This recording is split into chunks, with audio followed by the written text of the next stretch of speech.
नहमदुहु व नुसल्ली अला रसूलिल करीम, अम्मा बाद।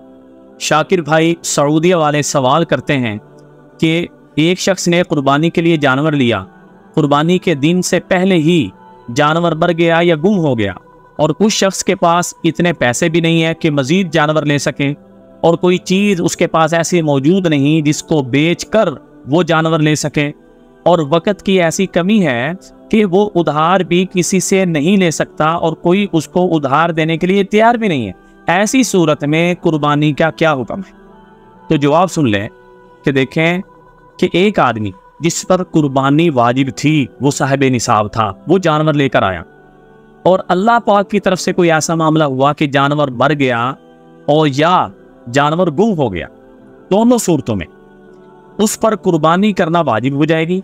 चाहे वो किसी से उधार ले, चाहे वो कोई चीज़ बेचे, कुछ भी करे, उसके ज़िम्मे कुर्बानी करना वाजिब है।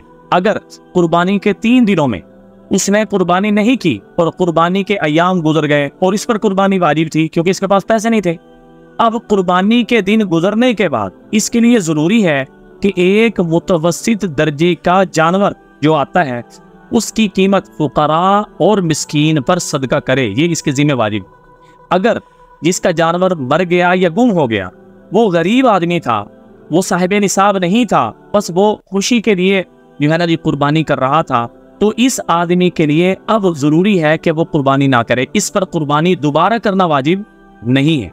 और साथ साथ ये मसला याद रख लें, अगर आपके ज़िम्मे कर्ज वाजिब है, कर्ज आपने देना है, एक तरफ कर्ज देना है वो वाजिब है, कुर्बानी आप पर वाजिब नहीं है, वो नफली है, तो मेहरबानी करके कर्ज पहले अदा करें और कुर्बानी को मौखर कर दें, क्योंकि कुर्बानी आपके ज़िम्मे वाजिब नहीं है, नफली है। तो वाजिब पहले अदा करें, जो कर्ज है कर्ज को मुकद्दम करें, अपनी कुर्बानी को छोड़ दें, ये ना करें। ये इसमें अल्लाह राजी है और ये आपने शरीयत पर अमल कर लिया। दुआओं में याद रखें, सदके जारी समझ के शेयर करें। अस्सलाम वालेकुम व रहमतुल्लाहि व बरकातहू।